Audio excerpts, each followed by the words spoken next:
this tarot card. It's probably the most feared card in the entire 78 card deck. And for no reason at all. Death does not represent an omen. It is not a guarantee that when you flip this card in your future, it means you are going to die. Sure, I suppose, especially inverted, it has the chance of meaning that. However, most of the time, death is a transformative state. It means that there's going to be a big change, and it is going to change the person who you are. And yet, like the Ouija board here, death is something that people are terrified of. The omens of death take so many forms, from birds of both black and white to, of course, we all know about the Death Watch beetle that has a bit of a rattle to it, right? And here in the United States, over in England, and in many other European countries, if you hear that rattle, somebody will perish. The Irish have a different insect, a black butterfly. If a black butterfly lands on your house, you must break its wings, lest somebody in that house will perish. There is, of course, the fear of a dog howling for its master at night. Many people will say that when a soul leaves the body, the dog will howl. And of course, if you see a mirror in your dreams, or worse still, if you see your own reflection in that mirror in your dreams, it is a sign that you will perish. Stephen King's Deadlights, from my all-time favorite Stephen King novel, it may be inspired from the corpse candles of Welsh mythology, an idea that there are these glowing lights that seem to waft across the landscape. And if you witness these corpse candles, your time may be very near. Even the British have this idea of the Black Shuck, a dog-like man. And at some point, I'm going to dedicate an entire video to the Black Shuck. I believe I'll do this on Halloween.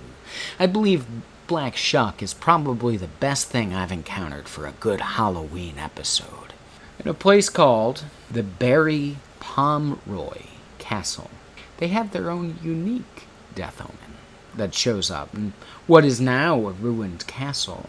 But a doctor came to visit an ailing woman who lived in this castle.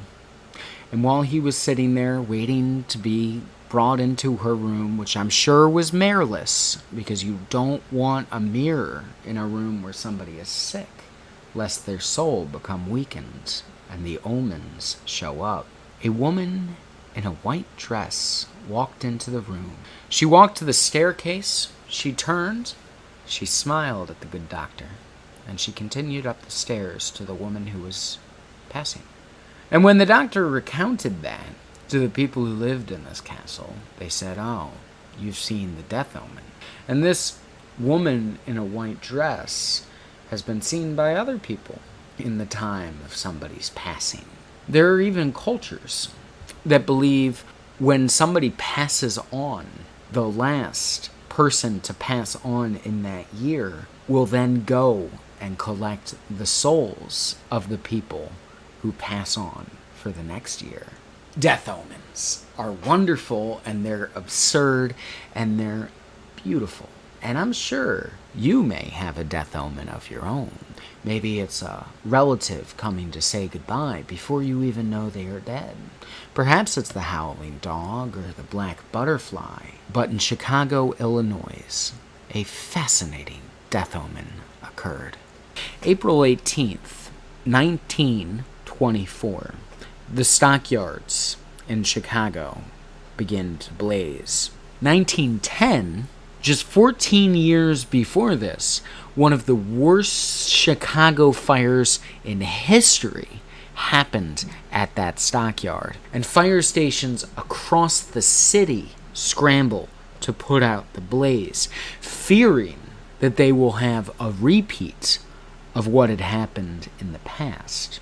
The fire station at 13th and Oakley is far enough away that they don't have to go on the initial call. If the fires become greater, they will. However, what's even more concerning is the idea that a fire will start somewhere else. If that occurs, they will be one of the only groups to respond. Worse still, it's Good Friday, and most of these Catholic firefighters are preoccupied with their family and the ideas of what they should be doing and who they should be with. But they're occupying their time with a little bit of spring cleaning. At the fire station of 13th and Oakley, Edward McKevitt and Frank Leavy are both spring cleaning together. In the room that they're cleaning, Edward McKevitt recalls that Frank suddenly changed his attitude from being glad to be working and in cheerful spirits to suddenly, as he's cleaning this window, he suddenly becomes dour, sorrowful, and almost like he's grieving. And Edward sees that as a bit of a bizarre change in Frank's attitude and asks him what's going on. Hey man, you all right? And Frank says, yeah, just, it's my last day.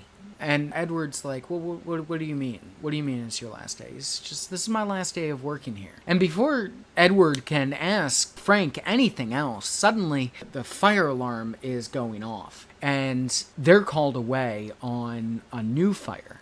Now, this is not the fire at the stockyard. Suddenly, they're called to a different part of the city, to a fire that has just begun. And it has a bunch of absolutely horrible surprises in store for them. And neither of them have any idea. I mean, they both knew the worst case scenario was that they would be called to a different part of the city with most of the fire crews already over at the stockyards combating this other one. But the one they're about to go to that night is awful. More on that in a moment. So here I have the newspaper article from the following morning. I pulled this from the Library of Congress's newspaper archive, something I love doing on my ghost tours. This article says 9 people were killed in Chicago. However, later articles from around the world would be totaling that to 10. In the Library of Congress's archives, there are several notable companion articles. Fact of the matter is, it seems as though there was a firebug in Chicago in the 1920s. Many calls for stiffer laws against arson were making the rounds in the newspapers, and it seems as though business owners who were caught committing acts of arson on their own business would likely get away with it scot-free. It didn't seem as though Chicago at the time had the necessary laws to be able to protect themselves and prosecute people who were running insurance fraud. Now, of course, that has been changed in the modern era. However, I bring this up because that is likely the cause of what destroyed this building. It should be noted, though, there was an earthquake that evening, and it is possible that the earthquake knocked a candle loose that set this blaze. However, this article, and many of the articles that followed, would instead point to arson. Now, the full paragraph of the arson committed, as you can see right here, I have obscured. And I have obscured it, unfortunately, because it uses some Mark Twain words. And those Mark Twain words shouldn't be used today. Fact of the matter is, it seems as though an African American or black church had moved onto that property. And some people of Chicago didn't take a liking to it. Also happened to be the same kind of people that were willing to commit arson and kill others for their beliefs. Here's what happened. The firefighters were inside of the building. They did not have masks at the time, and they were having to breathe incredibly powerful fumes. The only breath they could get was from stepping out onto the fire escapes. Unfortunately, somebody had decided to store benzene in the upper levels of this building. This benzene erupted and destroyed an entire wall of this building. 10 people perished, from this blaze.